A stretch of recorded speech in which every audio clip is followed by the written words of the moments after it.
Ako nga po pala si Aliona De Castro, 26 years old. May ano po ako, chronic kidney disease, stage 5 po.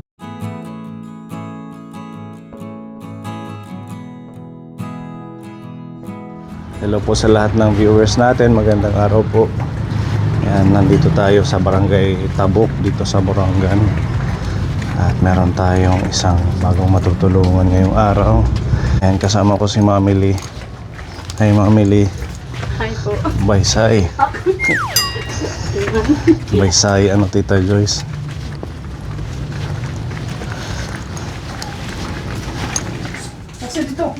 Hello po, good morning. Morning. Ako pa yung aga eh. Mo pwede naman nga. Pwede sumulod.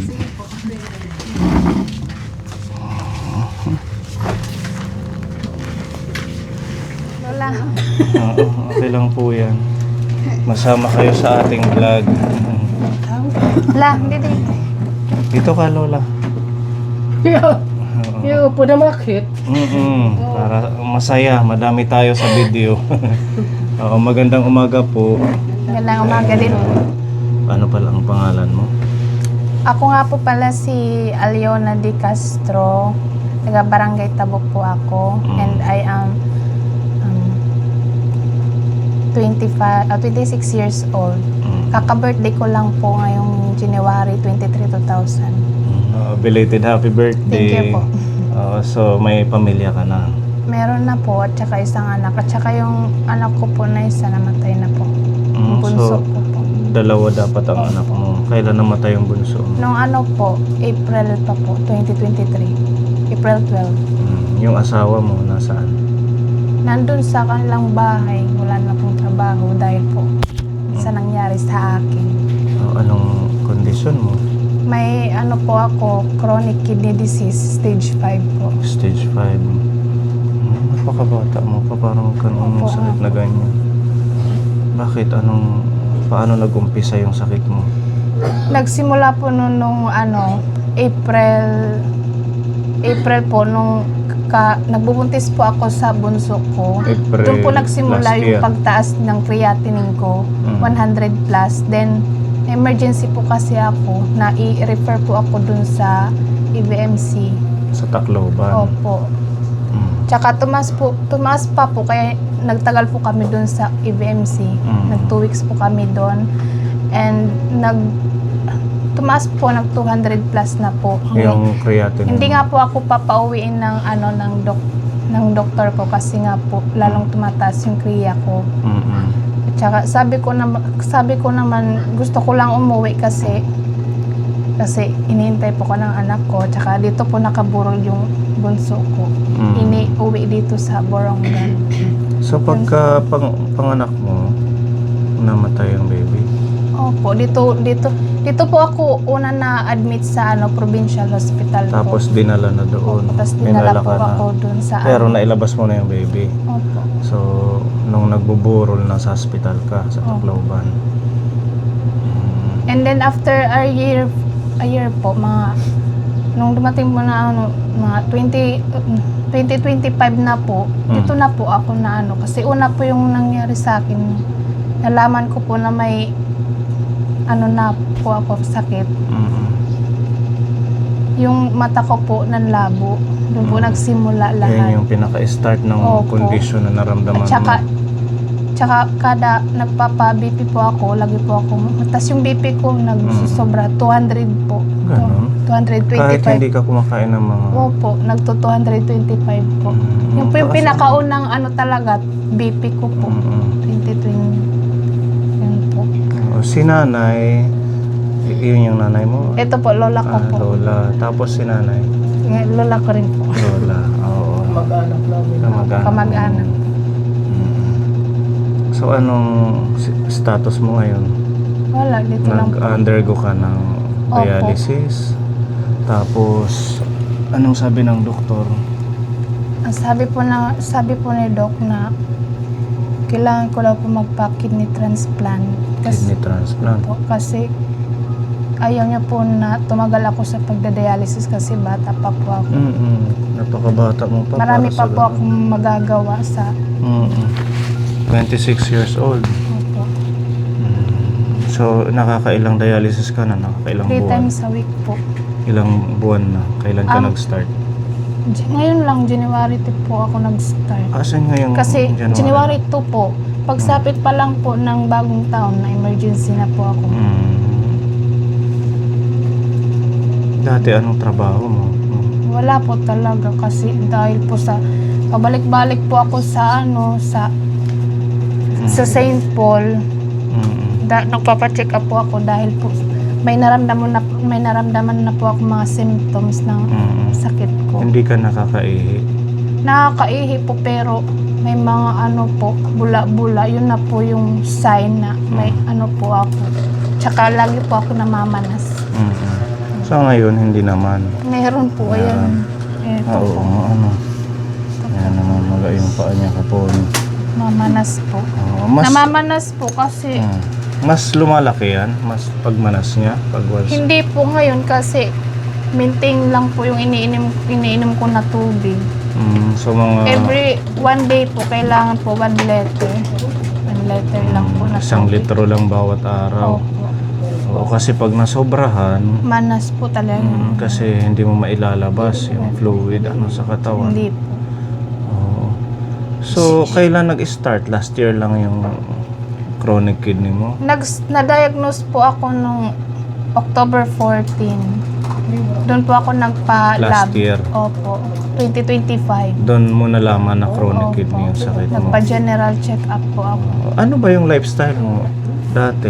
Nung medyo malakas ka pa? Noon po, nung hindi pa ako nadadiagnose, mahilig po ako sa pancit canton. Lalo na pag wala, Ito yung mga instant. at saka soft drink po, chichirya, ganun. Yung po yung iniis na ko, soft drink and chichirya. Pinagpa-partner ko po silang Naku, dalawa. talagang At saka yung pancit canton, kada umaga po, yun po yung pinaka-breakfast lalo na mo. pag po, gabi, pag walang ulam, tsaka yung ulam namin, pag hindi ko gusto, yung binibili ko, yung pancit canton. Itlog na lang. Hindi po ako kumakain kada aga ng itlog. Oo. Minsan lang. So, doon na-trigger. Doon ka nagkaroon ng ganyang sakit dahil sa Makina ka. mahilig ka sa mga Mahilig. instant pancit canton, yung mga matataas yung preservatives. Opo. Tsaka mahilig din po ako sa mga maalat. Mapapayo ko lang po, sana po, bawas-bawasan nyo pong kumain ng maalat, maasin, at tsaka huwag na po kayong sumobra sa pagkain ng mga instant noodles, uminom ng soft drinks and chichirya. Pinagsasabay mo yung soft drinks at saka pancit canton? Minsan, no po. Pinaka snack mo. Kasi, Tapos nagchichirya ka pa. opo. Mahilig yun ng mga sitsirya. Minsan po snack, yun po, pancit canton at tsaka tinapay.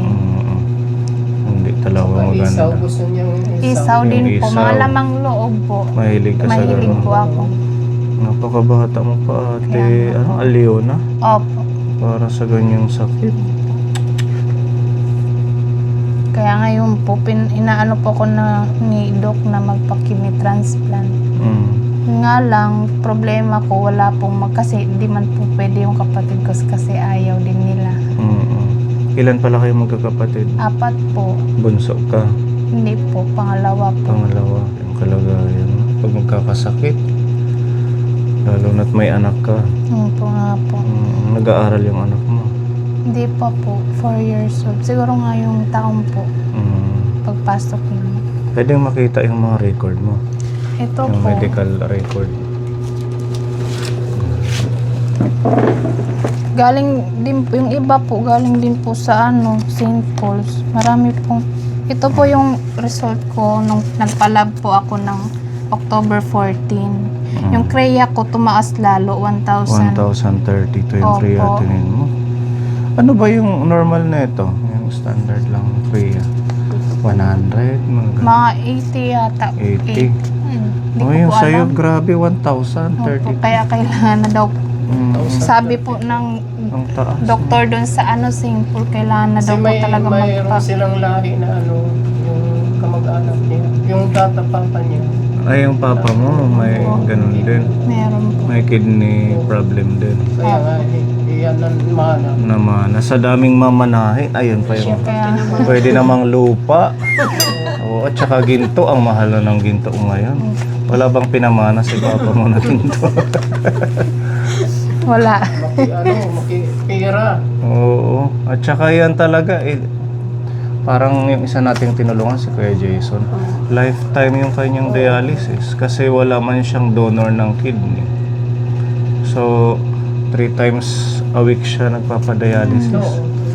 Grabe, namamanas pag hindi. At saka sobrang nagkaroon ng komplikasyon na ano siya na stroke ba? Natumba, no? Kaya, oo, na ano yung ulo niya, nabago dahil sa stroke. Pag ganyan, nagkakaroon talaga ng komplikasyon sa tumataas ang BP. Yung sa'yo, Tumaas yung BP at umabot saka, ng 200. at saka mababa po yung hemoglobin ko.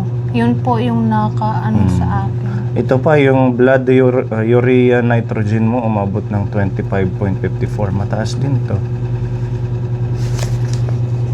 Tsaka yung hemoglobin mo 86. Diba? 77 na. Yung protein Ano po. 3 positive. Ito naman po yung mga result ko nung na-emergency po ako ng January 2, 2026. Ito na yung po lahat. bago. Opo, ito na po lahat. Nandyan na po. May pagbabago. Meron na po. Kailangan lang susundin mo. Huwag ka nang kumain ng mga Hindi na po na ngayon. bawal sa'yo. Iba na po yung lifestyle ko ngayon. Nag-iingat na po. Talagang nasa huli ang pagsisisi. Mahirap po talaga. Sobrang hirap. Ayan yung impression dito ng doktor. Cardiomegaly with congestion, tortus aorta, endotracheal tube, and right jugular catheter in place. Yung kanyang radiographic findings. Ayan, meron siyang clinical chemistry. So lahat to nagawa na sa'yo. Opo, lahat na po yan. Hematology. Tapos itong radiographic findings. Nakakahingi ka ng tulong dito sa ating LGU pag nagpapaano ka ng sa Tacloban. Wala po. Wala. So paano yung process mo nito? Saan ka nakakakuha ng pampagamot? Minsan po sa DSWD. Minsan lang po kasi siguro after 3 Yung months. AX yun. Pero this month hindi ka pa nakahinga. Wala pa po. Kasi bago lang noong October ka lang Problema nga ma-diagnose. po yun yung pambibili ko ng mga gamot kasi araw-araw ano po. Ano yung gamot mo ngayon? Ito po. Masulit aksik eh. May amlodipine, carvedilol, Yung amlodipine sa high blood high po. blood. Opo. Itong calcium carbonate sa buto siguro to. Opo. Ang patibay ng buto. Tapos meron din siyang ano ba to? Sibylamer carbonate. Ano siya para sa Kidney po. kidney. Tapos itong meryl-telmisartan. Folic acid po para sa dugo. Pang paano. Ano po yung mga gamot ko. Carvedilol para sa Buto. buto. Ito. Sodium bicarbonate. So ito yung mga niresita ng doktor sa'yo. Kulang pa nga to. Ano ba yan? Maintenance? Maintenance na po hanggang sa kada dialysis. Sinabihan lang po ako na kailangan ko daw po magpa-kidney transplant. Kasi ayaw niya pong magtagal ako sa pagdadialysis kasi bata pa nga po ako. At saka hindi rin yata maganda yung laging dinadialysis. Kasi nahihirapan niya po talaga ako sa pagdadialysis. Saan tinutusok? Dito sa... Dito po, Hindi edge siya, catheter. hindi siya masakit pag... Hindi naman po, pero minsan po pag ano po yung hose, matagas po yung dugo. Ay, gano'n. Nakakailang oras yung kanyang iyong 4 hours po. 4 hours. So, So every anong araw? Every Tuesday, Thursday, tapos Saturday po. Bukas po ulit, ko po, session ko po bukas. Sa umaga. 5 a.m. po. Kayo nanay, okay ba yung kalusugan niyo? Wala namang problema sa katawan? High blood. High blood ka nanay? Tsaka Takla yung problema, tuhod. butoy takla sick eh. Kasi tak problema. Minsan di ako nakakalakad. So, Yung mga, dahil na din sa edad. Oo. Siguro yung mga lifestyle nyo dati hindi kagaya ng mga lifestyle ngayon na mahilig sa mga instant. Ano? Mga gulay lang to. Oo, gulay at saka isda. Isda pinili di. Ngayon, ano na yung kinakain nyo?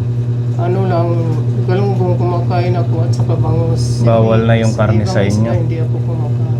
Yung mga baboy, hindi na pwede. Baboy matagal na hindi na ako kumakain at saka manok. Bawal ka na rin sa manok. Soft drinks, hindi na ako umiinom. Yun na lang ang kinakain ko. Baka nainom ka pa, aliw na ng soft drinks. Hindi na po, tubig na lang po Oo, talaga. wag na. Kasi syempre, mas matitrigger yung iyong sakit. Diba? Kaya number one, ikaw na papalit. Sa totoo lang, mas tinatangkilik pa yun kaysa sa tubig eh. Di ba? Ng mga, pag uhaw na uhaw, gusto ng mga Soft drink. tao. Kung ani, wawara ko nga ni yan na may maintenance, hindi na kita may maintenance, manuhod. Normal na tagdo ko. Kaya Ilang nga taon ka po. na nanay? 76, mga 77 na kaya ng April. O, di ba? Maganda talaga yung lifestyle dati. Oo. Oo, tapos gulay. Kaso ang problema naman, napakamahal na rin ang gulay ngayon. Ang pagproblema ko lang pa yung pagkain.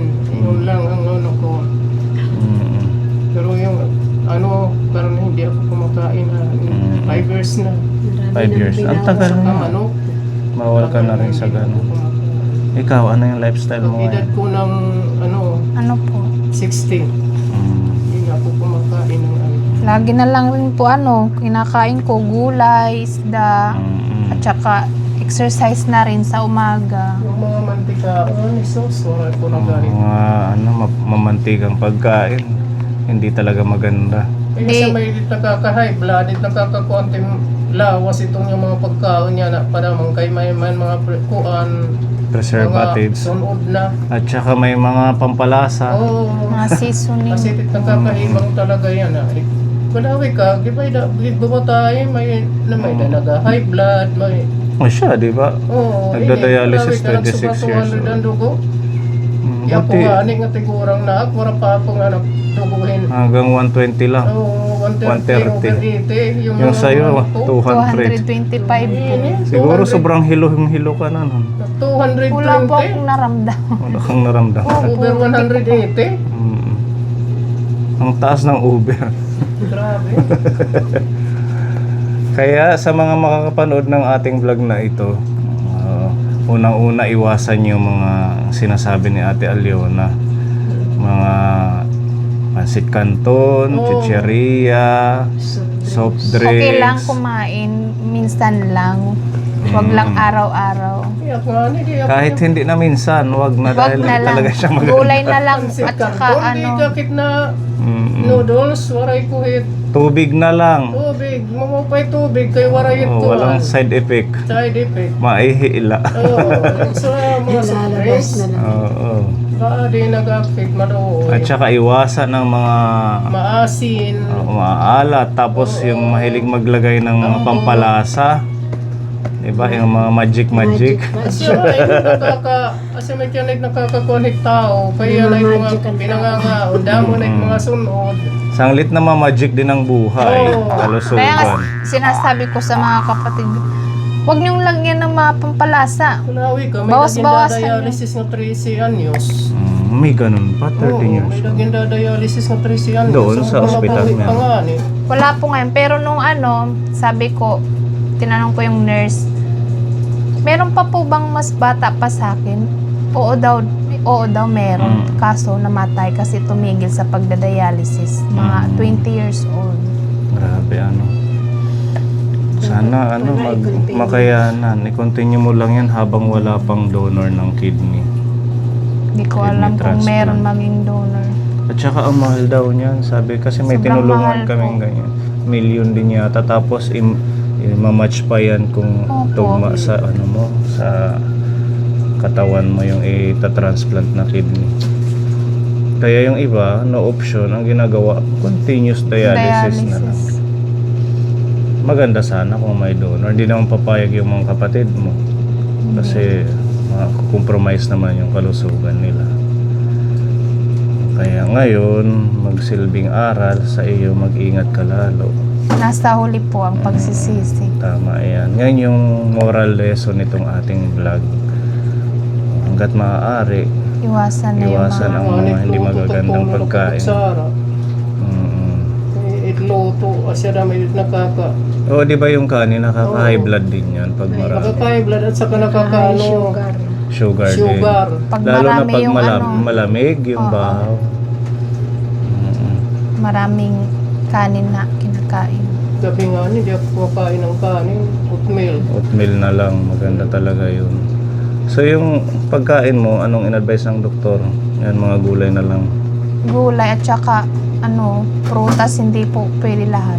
Ano lang yung Mintinado lang din po mga apples, Apple yung lang. ganun. Orange pwede. Hindi po. Hindi. Anong sabi ng asawa mo sa sitwasyon mo? Wala, hindi niya lang siya babalik sa Manila para mag-work kasi gusto niya bantayan niya lang ako lagi. Dati nasa Manila nagtatrabaho yun. Opo.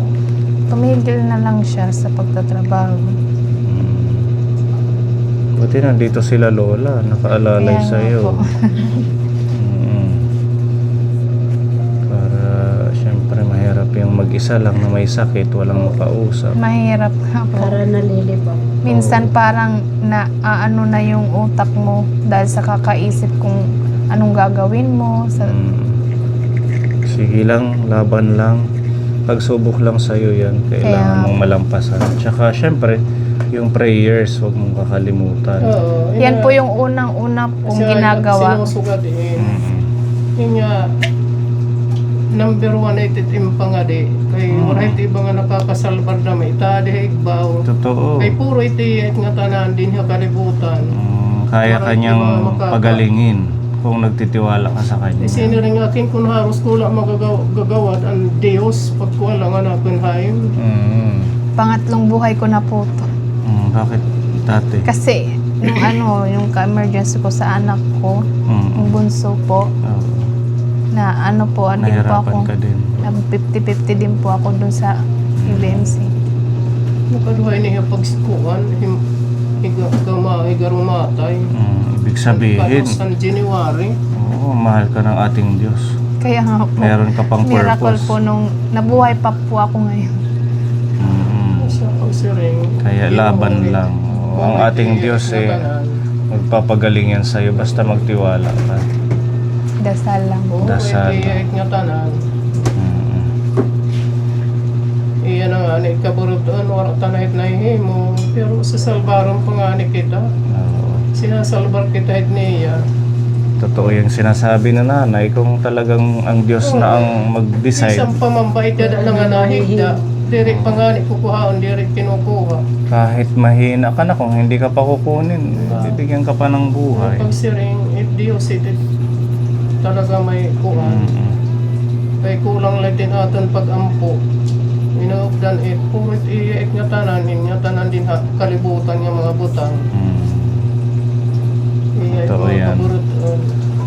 Lahat ay kaparaanan ng Diyos kung bakit tayo nandito pa rin. Gumawa lang tayo ng mabuti. At saka syempre number one, lagi mo siyang tatawagin. Araw-araw pagkagising. Bago matulog. Kaya nga po, pagkakatapos ko po sa pagdadialysis, lagi po akong pumupunta sa simbahan. Ganun ang gawin mo. Dasal. Pagkagising niya ng umaga, nag-pray-pray. Ikaturog ng gabi, nag-pray-pray. Kapuway, pinamamati mait, bisa may diin, itim pa nga di. Puro mait, inakinukanit niya. Kaya nga napunta rin kami sa iyo. Kaparaanin din ng ating Diyos na matulungan ka kahit sa maliit na paraan, di ba? Meron dito pinapabigay ang ating sponsor si Tita Bebelyn, 1,000. Tapos si Tita Marie, 1,000. Tsaka si Tita Luz, 1,000. Bali, 3,000 yan para makadagdag sa medisina mo. Thank you po. Maraming salamat po sa inyo. Sana po tulungan nyo rin po ako at ipagdasal nyo na rin po ako. Ayan, Kaponi. Salamat sa ating mga sponsors at sa mga makakapanood nito. Ipag-pray natin si Ate Aliona. Napakabata pa niya para sa kanyang sakit at saka sana matulungan pa siya financially para makontinue yung kanyang mga maintenance. Marami po salamat. Salamat. Walang ano man, idagdag na lang sa medicine. Tsaka, ayun,